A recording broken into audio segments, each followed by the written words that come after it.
स्वागत है आपका टॉपर्स बनो अभियान में। जो 12th का स्पेशल क्रैश कोर्स है, जिसके अंतर्गत हम 12th वाले बच्चों का क्लास चला रहे हैं, जिसमें अभी हम कवर कर रहे थे हिस्ट्री सेक्शन। ठीक है, इतिहास। इतिहास के अंतर्गत आपने अलग अलग चीज़ों को पढ़ लिया था, जिसमें क्या है, आप पढ़ रहे थे वैदिक सप्ताह। वैदिक सप्ताह पे हमने चर्चा कर लिया है। ठीक है, वैदिक सप्ताह की जो थ्योरी और ऑब्जेक्टिव पार्ट है, वो उससे ज़्यादा आपका क्वेश्चन नहीं बनेगा। एक आध क्वेश्चन बनेगा तो कोई बात नहीं, बाकी वो आपका कवर हो जाए। उसमें सब्जेक्टिव क्वेश्चन, जैसा कि हमने बताया था, सब्जेक्टिव क्वेश्चन कम बनते हैं, पर बट जो भी बनते हैं उसको हम लोग डिस्कस कर आज खत्म कर लेते हैं। ज़्यादा नहीं है, 10 से 15 से 20 मिनट में आपका खत्म हो जाए। तो वैदिक सप्ताह में दो भाग है, उत्तर वैदिक काल, सॉरी ऋग्वैदिक काल और उत्तर वैदिक काल। ऋग्वैदिक काल का जैसे कि हमने आपको बताया था कि 1500 से लेके 1500 ईसा से लेके 1000 ईसा पूर्व तक ऋग्वैदिक काल होता है। 1000 से लेके 6000 तक इसे ईसा पूर्व बोलते हैं एक्चुअली, उसमें उत्तर वैदिक काल है। ऋग्वैदिक काल में उत्तर वैदिक काल में कुछ अंतर, देखिए हो सकता है 2 नंबर में या 5 में अंतर भी पूछ दे, तो हो सकता है हम जो बता देते हैं ना बीच में थ्योरी, तो आपका इसलिए दूल्हे ध्यान से पढ़िए, अगर क्वेश्चन आ जाता है उसको बनाए। ऋग्वैदिक काल उत्तर वैदिक काल में 2-3 अंतर देखा जाता है। ठीक है, जिसमें सामाजिक स्तर पे और धार्मिक स्तर पे 2-3 चीजें देखा जा सकता है। वो हम अभी क्वेश्चन के माध्यम से लास्ट में डिस्कस कर लेंगे। अभी कुछ इंपॉर्टेंट क्वेश्चन जैसे कि आपका जाति व्यवस्था का जो है ना काल निर्धारण, वो जाति व्यवस्था जो है स्पेशली वर्ण व्यवस्था में ऋग्वैदिक काल में कर्म के हिसाब से हुआ करता था। बाद में जो है वो आपका जन्म के हिसाब से होने लगा। पहला अंतर जो है जाति के आधार पर देखा जाता है। दूसरा आपका देवता के बारे में देखा जाता है कि ऋग्वैदिक काल में प्रकृति मेनली रूप से देवता होते थे, जिसमें प्रकृति के नाम से जैसे इंद्र, अरुण, वरुण वगैरह देवता होते थे, प्रकृति से। बाद में जो है उत्तर वैदिक काल में आपको ब्रह्मा, विष्णु, महेश, ये 3 प्रमुख देवता हैं आपको देखने को मिला। ठीक है, तो ये 2-3 अंतर है जो आपको समझना होता है ऋग्वैदिक काल। अब एक अंतर ये देखो, आपको ये अंतर लिखना हो तो उसमें एक अंतर ये भी लिख सकते हैं पहला काल निर्धारण में, कि ऋग्वैदिक काल का समय में अंतर हो गया, जाति व्यवस्था में अंतर हो गया दूसरा, और तीसरा जाति व्यवस्था आपका सॉरी काल, जाति व्यवस्था और धर्म, 3 पॉइंट लिख देंगे, आपको 2 नंबर का काम। तो उसमें थोड़ा बड़ा करना होगा तो इसी को एक्सप्लेन कर देंगे तो 5 नंबर में आपका काम हो जाएगा।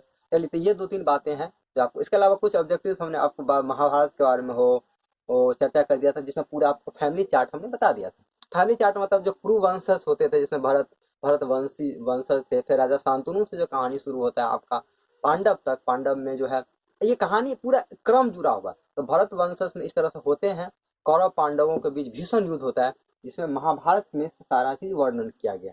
महाभारत में सारा वर्णन किया है कौरवों और पांडवों के बीच युद्ध, और साथ ही साथ उस समय के सामाजिक, आर्थिक, महिलाओं की स्थिति, धार्मिक स्थिति क्या थी, इन सारे मुद्दों पे चर्चा होता है महाभारत में। इसलिए महाभारत एक महत्वपूर्ण ग्रंथ माना जाता है। दूसरा, महाभारत में ही एक भाग है श्रीमद् भागवत गीता, उस पर हम आज क्वेश्चन पे चर्चा करेंगे।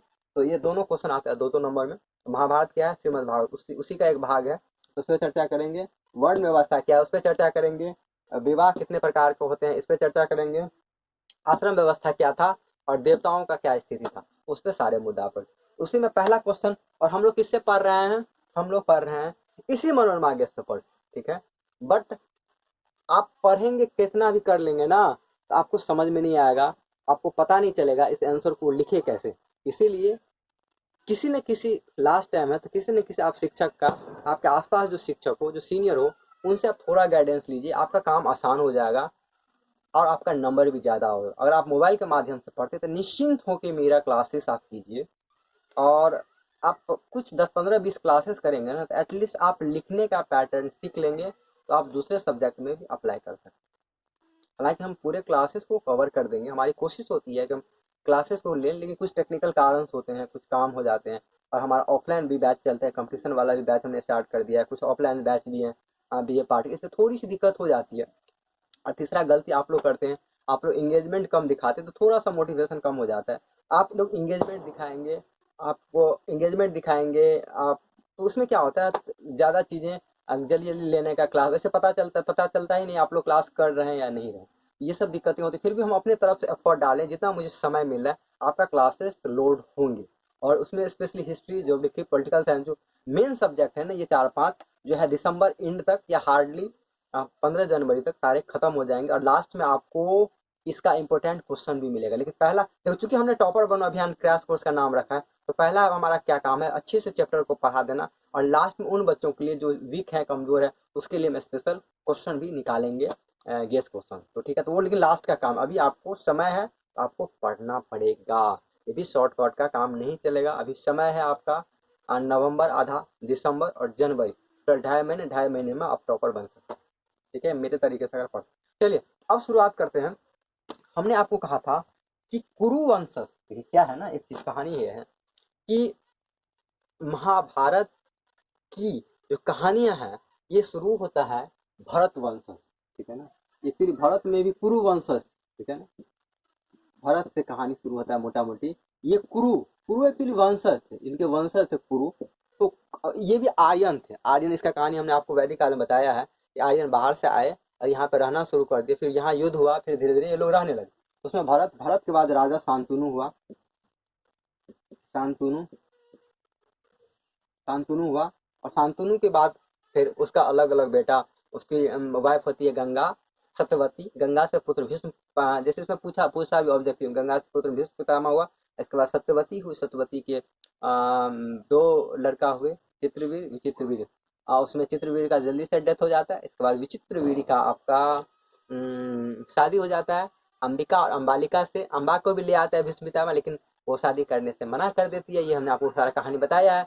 इसके बाद अंबिका, अंबालिका, अंबिका से पुत्र होता है आपका धृतराष्ट्र, और अंबालिका से पुत्र होता है आपका पांडु। और धृतराष्ट्र का सबसे बड़ा, उसका 100 पुत्र होता है, उसमें सबसे बड़ा पुत्र होता है आपका दुर्योधन। ऐसे ही पांडु का सबसे बड़ा पुत्र होता है युधिष्ठिर। उसके 5 भाई हैं, युधिष्ठिर, भीम, अर्जुन, नकुल, सहदेव, ये 5 भाई, उसमें सबसे बड़ा भाई है युधिष्ठिर। और इसी दोनों के बीच विवाद होता है, किसके लिए, जमीन की, क्या होता है, दोनों के लिए जमीन के लिए विवाद होता है। ये सारा कहानी वर्णित है महाभारत। चलिए, तो आप क्वेश्चन आता है महाभारत से, इसलिए हमने आपको इतना कहानी समझा दिया। आप क्वेश्चन, चलिए पहला क्वेश्चन आपका है, महाभारत के महत्व पर टिप्पणी लिखें। तो महाभारत का महत्व, देखिए महत्व आ जाता है, यानी इसको हम विशेष महत्व दे रहे हैं। तो पहला बात महाभारत के संबंध में, ये हमारे पूरे दुनिया में 2 महाकाव्य हैं, महाभारत और रामायण। तो पहला इसकी खासियत क्या है, इसका देखिए महत्व है। तो पहला, यह एक महाकाव्य है। क्या है, महाकाव्य, महाकाव्य है, ठीक है, पहला हो गया।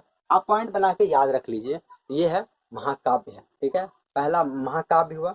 इसके अलावा इसके बारे में इसमें देखिए, आप क्या है ना, आप रट्टा मारने की कोई जरूरत नहीं है।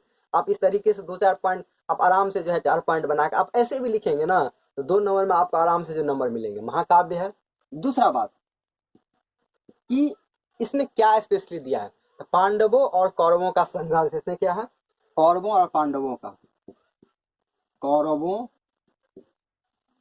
और पांडवों का संघर्ष, ठीक है, संघर्ष है। 2 चीज याद आ गया, कौरवों और पांडवों का संघर्ष हुआ, ठीक। चौथा बात है, इसके अलावा इसके अंतर्गत देखिए जो भी किताब होता है उस समय का सामाजिक, राजनीतिक, धार्मिक, 3 मेन होता है, सामाजिक, धार्मिक और धार्मिक स्थिति के बारे में चर्चा करते हैं। क्या हुआ उसका, सामाजिक, धार्मिक, राजनीतिक, राजनैतिक लिखें, राजनैतिक, ये 3 इंपॉर्टेंट है जो हर क्वेश्चन आपको आता है कि इस किताब से सामाजिक, राजनीतिक, धार्मिक स्थिति का पता चलता है। ये मेन पॉइंट है, इसको आप एक्सप्लेन करेंगे, ठीक है ना। अब क्या है, देखिए इसी पॉइंट को, अब ये डिपेंड करता है अगर 2 नंबर में पूछ रहा है या 5 नंबर में, ये पॉइंट काफी है, इसी को अब हम लोग बड़ा करेंगे, इसी में अलग अलग पॉइंट लिख सकते हैं। अब देखिए कैसे बड़ा करते हैं आंसर, देखिए ये मेन पॉइंट है आपको याद करने के लिए, ये महाकाव्य है, ये महाकाव्य है, 2 रामायण और महाकाव्य में से ये बहुत इंपॉर्टेंट महाकाव्य है। दूसरा बात है, इसमें क्या है, कि कौरवों और पांडवों का संघर्ष है जमीन के लिए, जमीन के लिए, सत्य के लिए। देखिए, कौरवों पांडवों का संघर्ष ऐसा है कि जमीन के लिए, याद रखें, जमीन के लिए, इसके अलावा सत्य के लिए। सत्य क्या है कि कौरव जो है इसके साथ दगाबाजी करते हैं तो सत्य के लिए, और अंत में सत्य की विजय होती है। तो ये लिख सकते हैं, जमीन के लिए दोनों के बीच भीषण युद्ध होता है, 18 दिन तक महाभारत का युद्ध होता है, और अंत में पांडव सत्य होते हैं और सत्य की विजय होती है। इसमें पूरा का पूरा साथ कृष्ण जी देते हैं इनका। कृष्ण जी हमेशा सत्य है तो इनका सत्य है, इस तरह से आप आंसर। इसके बाद इसमें सामाजिक, धार्मिक और राजनीतिक स्थिति का पता चलता है। इसके अंतर्गत पॉइंट में देखिए, इसमें कैसे पता चल रहा है।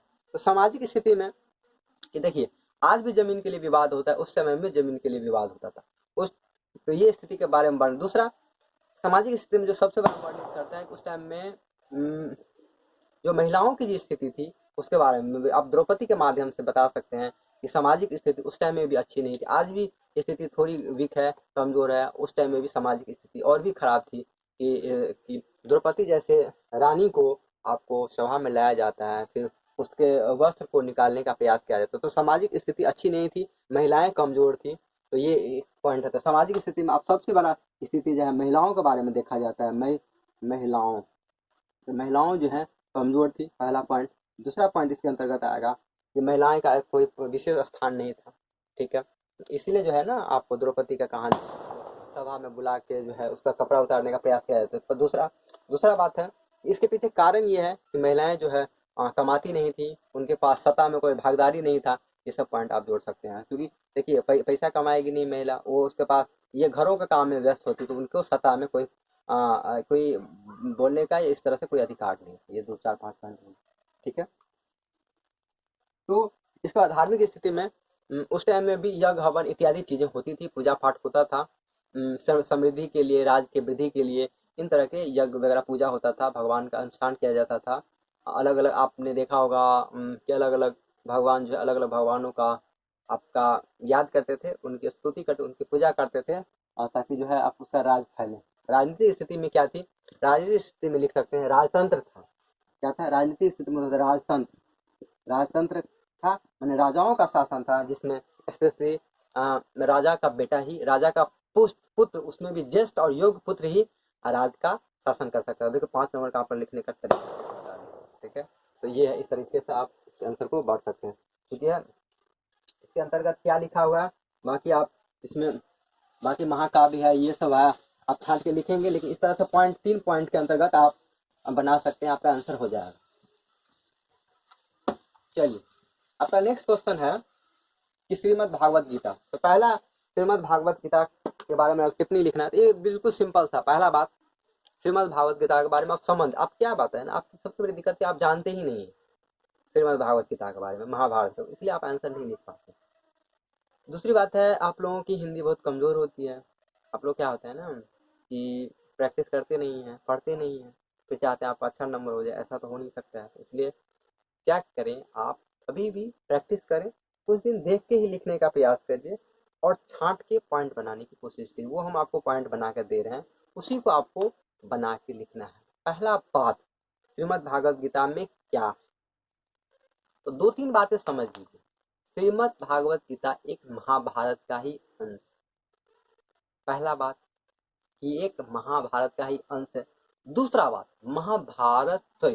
श्रीमद् भागवत गीता में स्पेशली, मुख्य रूप से या स्पेशली कहें तो भगवान कृष्ण का उपदेश। तो 2 पॉइंट हो गया, आप शॉर्ट में समझ सकते हैं कि श्रीमद् भागवत गीता क्या है, एक महाभारत का भाग है। किसका भाग है? महाभारत का भाग है, महाभारत का भाग है, ठीक है। पहला पॉइंट हो गया। दूसरा पॉइंट होता है कि श्री कृष्ण जी का क्या है, इसमें उपदेश है। क्या? श्री कृष्ण का उपदेश है। इस 2 पॉइंट में आंसर को हम बड़ा करना सिखा देंगे। आप 2 चीज है कि इसी 2 पॉइंट को आप बड़ा करके लिख देंगे तो आपको आंसर हो जाएगा, ठीक है। आप चाहे 5 नंबर में लिखें या 2 नंबर, हालांकि ये क्वेश्चन हमेशा लगभग 2 ही नंबर में आता है। पहला कि ये चूंकि महाभारत, कौरवों और महाभारतों के बीच जो संघर्ष हुआ, तो इसी में से एक जब कृष्ण जी, अब ये भाग है तो इसको महाभारत का ही एक भाग है, तो उसको एक्सप्लेन करेंगे ना ये कैसे। तो देखिए, तो आपको पता है कौरवों और पांडवों के बीच जब तय हो जाता है कि युद्ध अब होना ही है, आप ऐसे लिखें, बहुत दिनों के निष्कर्ष के बाद, प्रयास के बाद ये तय हो जाता है कि कौरवों और पांडवों के बीच युद्ध होना ही है, तो युद्ध का जो है शुरुआत होने लगता है। और कृष्ण जी जो है, सॉरी, अर्जुन जो है युद्ध रणभूमि में आपको तैयार हो जाते हैं और क्या होते हैं, तैयार हो जाते हैं और मना कर देता है कि हम अपने अपने संबंधी के साथ युद्ध नहीं करेंगे। तो कृष्ण जी उपदेश देते हैं और समझाते हैं कि कैसे युद्ध करना है। ये पूरे चीजों को श्रीमद् भागवत गीता के रूप में संकलित किया गया, इसलिए इसको कह सकते हैं कि महाभारत का ही एक भाग है, पहला बात। अब दूसरा बात है कि ये उपदेशात्मक बात थोड़ा सा मिलता है, जुलता है, लेकिन थोड़ा पॉइंट बना लेंगे तो आप आंसर को लिख सकते हैं। उपदेश श्री कृष्ण का उपदेश है स्पेस। आप उपदेश तो इसमें दूसरे आदमी भी लेक्चर मार सकता था, इसलिए हमने इसको स्पेशल पॉइंट बना दिया कि श्री कृष्ण जी का ही उपदेश, क्योंकि श्री कृष्ण जी उस टाइम में सबसे योग्य और भगवान के रूप माने जाते थे, तो वो हमेशा वो सत्य का साथ देते थे, इसीलिए। और अर्जुन का सारथी भी थे, ऐसे इस तरह से लिखना है, अर्जुन के सारथी भी थे, इसीलिए वो अर्जुन के साथी के होने के कारण उसको सारा कुछ समझाते हैं और उसमें सारा ज्ञान देते हैं, यही सब लिखना है, सारा ज्ञान देते हैं, उनको सारा चीज बताते हैं और अंत में अर्जुन तैयार हो जाता है युद्ध करने के लिए। तो ये दो पार्ट ना, समझ में आया आपको? आप उसमें क्या ज्ञान देते हैं, अब वो थोड़ा बहुत पता है तो आप बता सकते हैं। वो कहते हैं कि तुम युद्ध करो, चिंता नहीं करो, हम तुम्हारे बदले जो है, तुम ये मत सोचो कि हम युद्ध कर रहे हैं, ये एक न एक दिन आपको आदमी को मरना ही होगा, तो तुम ऐसे मत सोचो, आत्मा अजर अमर है। बहुत सारे सांख्य है, योग दर्शन है, इसके अलावा अलग अलग दर्शनों की वो शिक्षा देते हैं, कर्म योग की शिक्षा देते हैं। इतना आपको नहीं लिखना है, बस आपको लिखना है कि इनका शिक्षक सॉरी श्री कृष्ण जी के भगवान के रूप में बरताना है। इसके बाद वो उनको शिक्षा देते हैं, इससे वो युद्ध करने के लिए अंत में तैयार हो जाते थे। ये दो पार्ट में आपका आंसर तैयार हो जाए। 2 नंबर में तो थोड़ा छोटा लिखेंगे, अब 5 नंबर होगा तो थोड़ा इसको तीर के थोड़ा सा बड़ा कर देंगे, ये आपका काम खत्म हो गया। चलिए अब नेक्स्ट क्वेश्चन आता है कि वर्ण व्यवस्था। वर्ण मतलब होता है एक्चुअली स्पेशली वर्ण या जाति व्यवस्था। इसमें क्या होता है कि ये पॉइंट समझिए कि ऋग्वैदिक काल में ब्राह्मण, क्षत्रिय, वैश्य और शूद्र, ये 3 वर्ण थे। वर्ण और जाति में थोड़ा अंतर समझाते। वर्ण थे, वर्ण का संबंध जो है ऐसे है उनके कर्मों से। देखिए, तो यही बात हम लिखेंगे जब हम वर्ण व्यवस्था की बात करते हैं, तो इसमें 2-3 बात कि वर्ण व्यवस्था का चर्चा कहाँ पे है और वर्ण व्यवस्था था क्या। तो डिपेंड करता है कि वर्ण व्यवस्था पर प्रकाश डालिए कितना नंबर का। अगर 2 नंबर में क्वेश्चन आता है तो पहला बात परिभाषा, हम हर क्वेश्चन का जैसे कि ट्रिक बताए हैं, तो पहला आपका काम क्या होगा, परिभाषा के रूप में, परिभाषा, ठीक है। तो वर्ण व्यवस्था क्या था, ठीक है ना। तो वर्ण व्यवस्था तो आप लिखेंगे कि वैदिक काल में, ठीक है, जो अलग अलग लोगों का जो काम करने का तरीका था उसके आधार पे उसको पहचाना जाता, ठीक है। जैसे पढ़ाई लिखाई का काम हुआ, वेदों का अध्ययन का काम हुआ ब्राह्मण का, क्षत्रिय का काम का युद्ध करना हुआ, वैश्य का काम हुआ अलग काम का, शूद्र का बाकी जो बचा हुआ काम जैसे सेवा करना वगैरह शूद्र का काम था। तो ये जो विभाजन था, सामाजिक विभाजन, उसी को हम लोग वर्ण व्यवस्था का। समझ में आया आपको? वर्ण व्यवस्था मतलब कुछ नहीं, आदमी का जो, जैसे अभी हम लोग जाति का विभाजन करते हैं ना, तो ब्राह्मण है, ये राजपूत है इत्यादि, उस टाइम में इसी का एक प्रकार था वर्ण व्यवस्था, जिसमें वो अलग अलग जातियां हुआ करती थी। वो क्या था, उसका निर्धारण था कि कौन क्या काम कर रहा है, उसको उस वर्ण के अंतर्गत रखा जाता, तो वही एक वर्ण व्यवस्था था, ठीक है। इसमें क्या होता है तो वर्ण व्यवस्था। अब इसमें दूसरा बात क्या, ये परिभाषा के रूप में हो गया। अब इसके बारे में वर्णन कहाँ किया गया, तो पहला पॉइंट आपका परिभाषा के संबंध में हुआ। दूसरा, इस कहाँ पे इसका चर्चा है, इसके बारे में लिखेंगे। इसमें देखिए चर्चा क्या है कि ऋग्वेद के पुरुष सूक्त में, सूक्त मतलब होता है भाग में, तथा महाभारत के शांति पर्व से पता चलता है कि ये सब देखिए एक्स्ट्रा बात है कि ब्रह्मा के मुख से ब्राह्मण पैदा हुआ है। ब्रह्मा के मुंह से, ऐसा कहा जाता है कि मुंह से, देखिए आपको याद नहीं रहे तो सीधा लिखेंगे कि वेदों के अनुसार और महाभारत के अनुसार ये कहा जाता है। देखिए ये अब हमको पुरुष सूक्त याद नहीं रहेगा और महाभारत में शांति पर्व नहीं याद रहेगा, तो हम क्या करेंगे, ऐसे लिखेंगे वेदों और महाभारत के अनुसार ये माना जाता है कि ब्राह्मण के मुख से ब्रह्मा के मुख से ब्राह्मण, बाहु से माने बाहु माने हाथ से क्षत्रिय, क्षत्रिय इसलिए बाहुबली होता है, इसके बाद जंघा से वैश्य और पैर से शूद्र वर्ण का उत्पत्ति हुआ है, यानी जन्म हुआ है। इसका शुरू में जो आधार था वो कर्म था। ये हम आपको बता दिए, ये ब्राह्मण, क्षत्रिय, वैश्य ये जन्म के आधार पर कर्म के आधार पर। कर्म मतलब आप अगर पढ़ने लिखने वाले हैं, चाहे वो शूद्र जाति का हो, तो वो आपको ब्राह्मण में काउंटिंग। अगर कोई शूद्र का बेटा अगर पढ़ने लगे तो वो ब्राह्मण के। जैसे कि देखिए आप महाभारत में पढ़ेंगे, ऐसा नहीं होता है, वो उत्तर वैदिक काल की घटनाएं हैं जिसमें आप पढ़ेंगे कि देखिए कर्ण तो काफी योग्य होता है, लेकिन उसको बार बार सूत पुत्र करके उसको प्रताड़ना दिया जाता है, उसको भला बुरा कहा जाता है अर्जुन के द्वारा। तो इससे ये पता चलता है उत्तर वैदिक काल में जाति व्यवस्था आ गया था, जिसमें आपको योग्यता से मतलब नहीं था, आपको जातीयता की प्रधानता हो गई। ये बात है, ये बात है इसमें, ठीक है।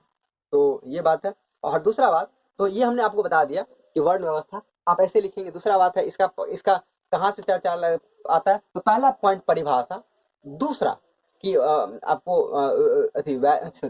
वेद में, ऋग्वेद में और महाभारत से ये पता चलता है। और तीसरा इसी में पॉइंट जोड़ेंगे कि शुरू में जो ये जाति की जो व्यवस्था थी ना, वो कर्म के आधार पर थी। क्या लिखेंगे, ये जो आपको वर्ण व्यवस्था थी शुरू में कर्म के अनुसार, कर्म के आधार पर, क्या कहेंगे, कर्म के आधार पर, कर्म के आधार पर, ठीक है। और बाद में ये क्या हुआ, जन्म के आधार पर हो गया। ये 3 पॉइंट आपको लिख देंगे, कोई काट नहीं सकता, ठीक है। तो ये था आपका वर्ण व्यवस्था, ठीक। इसी को देखिए, अगर 5 नंबर में आ गए भूल से क्वेश्चन, तो इसी को आपको थोड़ा बड़ा करके, हर पॉइंट को आप थोड़ा बड़ा करके लिख देंगे तो आपका 5 नंबर में आ जाएगा। चलिए ये हो गया। अब एक क्वेश्चन है आश्रम व्यवस्था, जिसमें नहीं दिया हुआ इसमें, लेकिन हम थोड़ा सा चर्चा करते थे, अगर कहीं पूछ दे आपका क्वेश्चन। देखिए उस टाइम में क्या होता था, हमारा जो जीवन काल था, आदमी के जीवन काल को माना जाता था कि 100 साल का, 100 साल का है। इसमें आपको क्या था, 25-25 साल बांट लिए, 25 साल 25 साल 25 साल 25 साल, ठीक है। हाँ, तो ये एक क्वेश्चन है जो आप के यहाँ नहीं दिया हुआ है, हो सकता है क्वेश्चन पूछे, थोड़ा चर्चा कर। आश्रम व्यवस्था, ये आश्रम व्यवस्था क्या था वैदिक काल में, तो देखिए वो आदमी के पूरे जीवन काल को 100 वर्षों में माना जाता था कि 100 वर्ष लोग जीते। 100 वर्ष में क्या था कि 25 साल वो जंगल में जाके पढ़ते थे, ठीक है। 25 साल के बाद फिर वो आते थे, शादी विवाह उनका होता था, फिर वो राजपाट होता था, फिर 25 साल में वो फिर धीरे धीरे वो मोह त्याग देते थे, और लास्ट के 25 साल वो पूरा का पूरा छोड़ के, घर छोड़ के वो जंगल चले जाते थे।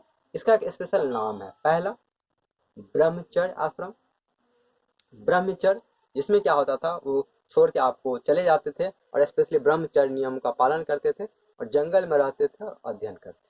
पहला ब्रह्मचर्य। फिर लिखना तरीका बताते। दूसरा गृहस्थ, गृहस्थ में आप आया, शादी विवाह हुआ, राजपाट देखेगा, ये गृहस्थ आश्रम का नियम था।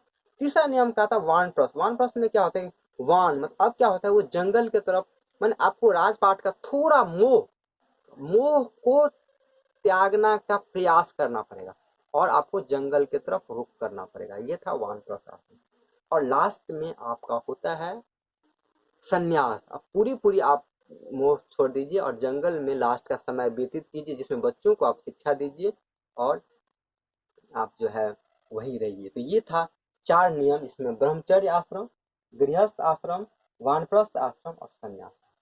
ब्रह्मचर्य में क्या हुआ, शुरू के सालों में ब्रह्मचर्य का नियम पालन करेगा, ठीक ठाक से नियम से पढ़ेगा लिखेगा, शिक्षा ग्रहण करता था और बाहर जाके, घर से बाहर जाके जंगलों में शिक्षा। इसलिए आपने महाभारत में पढ़ा होगा, चाहे पांडवों के बारे में, कौरवों के बारे में, श्री कृष्ण जो अपने गुरु जी के पास शिक्षा लिए, ये सब क्या था, एक ब्रह्मचर्य आश्रम का एक भाग था। इसमें वो जाते हैं और शिक्षा लेते हैं। उसके बाद वो पढ़ लिख के आते हैं, राजपाट उनको दिया जाता है, राजकुमार, फिर वो घर को संभालते हैं, राजपाट को संभालते हैं। ये था पूरा गृहस्थ आश्रम का। फिर वानप्रस्थ में क्या होते हैं, अब धीरे धीरे उनको मोह त्यागना पड़ेगा और अब जंगल की तरफ जाना पड़ेगा। धीरे धीरे आप मोह त्याग लीजिए, जंगल की तरफ जाइए और अपना राजपाट, अब आप योग नहीं है, आप अपने बेटे को सौंप दीजिए और धीरे धीरे प्रयास कीजिए कि अब हम इससे मोह त्याग करके हम जंगल की तरफ जाने लगे। अभी पूरा नहीं जाता है, मतलब थोड़ा सा प्रैक्टिस, एक्चुअली प्रैक्टिस है, जंगल की तरफ जाने के। लास्ट है संन्यास आश्रम, आप पूरे छोड़ दीजिए और जंगल में रहिए, बच्चे को शिक्षा दीजिए, वहीं आप पूजा पाठ कीजिए, वहाँ पे भगवान का ध्यान भजन कीजिए। ये संन्यास है। तो ये वर्ण व्यवस्था था। और 2 नंबर में पूछे, 5 नंबर पूछे, आप इसको आप उम्मीद करते हैं आप लिख सकते हैं। ये वर्ड हमने अपने तरफ से बता दिए। और छठा क्वेश्चन है देवता का संबंध। देवता का क्वेश्चन में एक बता देते हैं कि ये होता है ऋग्वैदिक काल में, उत्तर वैदिक काल में क्या होता है, देवता के रूपों में भिन्नता दिखी जाती है। ये धार्मिक जो स्थिति है ना, उस पर थोड़ा सा चर्चा ये होता है कि चूंकि ऋग्वैदिक काल में लोग, चूंकि देखिए हड़प्पा सभ्यता से शुरुआत होते होते ऋग्वैदिक काल में लोग ज्यादा मैच्योर नहीं होते, धीरे धीरे लोग नॉर्मल होते हैं, कोमल हृदय के होते हैं, तो वो प्रकृति को पूजा करते हैं, हर चीज को प्रकृति के रूप में देखते हैं वो। देखिए चूंकि आप खेती करना हो, पशुपालन करना हो, पौधे का कोई देवता हो, इस टाइम उसमें आप देखते होंगे कि जैसे बारिश करना, इंद्र का देवता, बादल है, इंद्र देवता है, वो कल्पना करते हैं, उनकी पूजा करते हैं लोग, बारिश होगा। ये हुआ आपका बारिश का देवता यानी इंद्र देवता। इसके अलावा आपका वनस्पति का देवता वरुण देवता, इस तरह के इंपॉर्टेंट देवता जो इनका मेनली लगाव प्रकृति से। इसके बाद क्या हो जाता है, उत्तर वैदिक काल में लोग मेनली सिद्धि के लिए, राज को बढ़ाने के लिए, प्रकृति से हट के अपना पर्सनल कुछ एक्स्ट्रा करने के लिए अलग ब्रह्मा विष्णु महेश का महत्व बढ़ जाता है। ये क्वेश्चन आपके 5 नंबर में दिया होगा। इसमें हम थोड़ा सा आपको समझा देते हैं, फिर ये आपका ये द एंड हो जाएगा ये चैप्टर, तो ये छूटेगा नहीं। तो ये देखिए, अच्छा एक मिनट, वैदिक साहित्य पर टिप्पणी, अच्छा एक इसमें बता दें, क्वेश्चन रह गया। अच्छा ये 5 नंबर वाला था कि वैदिक धर्म, ये आपका 93 पेज में है, कि वैदिक धर्म के बारे में है। इसमें देखिए हम ऋग्वैदिक काल में पृथ्वीवासी का देवता जैसे पृथ्वी अग्नि सोम इत्यादि थे, और अंतरिक्ष के देवता जैसे इंद्र वायु मरुत इत्यादि थे। तो इसमें मेनली कहने का मतलब है कि देखिए इंद्र सबसे प्रमुख देवता होते थे, क्योंकि उनसे लोग डरता था कि बारिश हो तभी सारा फसल होगा। दूसरा है लोग डरता ज्यादा बारिश होगा लोग डूब जाएगा, तो इसलिए इंद्र को बहुत लोग मानते थे। दूसरा उत्तर वैदिक काल में क्या होता है कि अलग देवता जैसे स्पेशली ब्रह्मा विष्णु महेश का महत्व बढ़ जाता है, कर्म कांड का महत्व बढ़ जाता है इत्यादि वगैरह। तो ये सब चीजें हो जाती है, जादू टोना वगैरह इत्यादि। लोग मतलब प्रकृति से अलावा दूसरा अपना पर्सनल हित के लिए वो पूजा पाठ करते हैं। ये चीजें हैं, दो अंतर है। दूसरा एक क्वेश्चन इसमें ये रह गया है, उसको हम बता देते हैं, हमने अभी शायद देखे नहीं थे, लेकिन देख लेते हैं। एक ग्रंथ के संबंध में, हाँ एक है वैदिक साहित्य पर टिप्पणी। साहित्य वैदिक टाइम में जो साहित्य आया तो शीर्षक के अंतर्गत किया, जैसे वेद, वैदिक साहित्य में जैसे वेद, ठीक है ना, हमने साहित्यिक स्रोत में इस पर चर्चा किया है, तो आप मेरे ख्याल से लिख सकते हैं वेद, ब्राह्मण ग्रंथ, अरण्यक और उपन्यास, ये 4 है। तो वेद के बारे में जैसे लिखेंगे तो वेद 4 है, ऋग्वेद, सामवेद, यजुर्वेद, अथर्ववेद। ये चारों वेद में सबसे प्राचीन ऋग्वेद है। सिंपल से ये 2 नंबर का है ना, एक्चुअली देखिए ये आपको 52 पेज में है, 52 नंबर पेज में, तो ये 2 ही नंबर का है। तो 2 नंबर में इस तरह से पहले पॉइंट बनाएंगे, वेद, ब्राह्मण ग्रंथ, अरण्यक और उपनिषद, ठीक है। इस तरह ये सिंपल आंसर है। ब्राह्मण ग्रंथ में जो ब्राह्मणों के द्वारा लिखा गया उसको ब्राह्मण ग्रंथ कहते हैं। अरण्यक में जैसे ऋषि का साहित्य के बारे में, अलग अलग ऋषि जो लिखे हैं उसके बारे में। उपनिषद भी वही है, आध्यात्मिक और दार्शनिक चिंतन के बारे में लिखा है। तो इस तरह से हमने साहित्य में चर्चा किया है इसका, तो इस तरह से आप लिख सकते हैं आंसर। तो उम्मीद करते हैं आप समझ गए होंगे कि ये वैदिक सप्ताह में आपका सब्जेक्टिव क्वेश्चन इतना सरल तरीके से आप अगर पढ़ते हैं तो उम्मीद करते हैं आप अच्छे से क्वेश्चन को लिखने के लिए सक्षम। क्या है ना, आप इस तरीके से पढ़ लेते हैं तो आप क्वेश्चन को अच्छे से लिख सकते हैं। ये सिंपल सा पैटर्न है, इतना इजी तरीके से आप पढ़ेंगे ना तो आप अपने तरीके से आंसर को लिख सकते। ये मेरा प्रयास है कि आप समझ लें, आंसर को लिखने का प्रयास करें, प्रैक्टिस करें। और ये आप जो सबसे बड़ी गलती करते हैं, आप प्रैक्टिस नहीं करते हैं, आंसर को भेजते नहीं, उससे घाटा आपका होगा, ठीक है। उससे ये मुझे पता चलेगा कि आप आंसर को लिख कैसे रहे हैं, आपका कितना नंबर आएगा। ये आप बहुत बड़ी गलती कर रहे हैं। तो जो लोग कर रहे हैं अच्छे से लिख रहे हैं वो कोई बात नहीं, लेकिन जो लोग नहीं लिख रहे हैं तो वो गड़बड़ है। वो लिख के आपको अनुरोध, हमने आपको नंबर भी बताया, उस पर आप भेजें, उससे पता चलेगा आप कितना पढ़ते हैं। ये छोटा सा प्रयास मेरे उम्मीद करते हैं आपको काफी काम आएगा। अगर आप रेगुलर क्लास को देखते हैं, पढ़ते हैं तो अच्छा गारंटेड है आपको अच्छा नंबर। चलिए ये तो आपका खत्म होगा। अब नेक्स्ट चैप्टर आपका शुरुआत हो जाएगा वैदिक सप्ताह के बाद। आप वैदिक सप्ताह में ही महाजनपद का उदय क्या होता है ये इस पे सब्जेक्टिव क्वेश्चन कम बनते हैं लेकिन ऑब्जेक्टिव कुछ क्वेश्चन बनते हैं, तो आपको हम क्रम छोड़ेंगे नहीं, आपको पढ़ा देंगे महाजन पदपाल, इसके बाद मौर्य काल का उदय, इस तरह से आगे चलता जाएगा। ठीक है, तो हम मिलते हैं नेक्स्ट क्लास में नेक्स्ट टॉपिक के साथ। ठीक है, थैंक यू, तब तक के लिए गुड नाइट, धन्यवाद।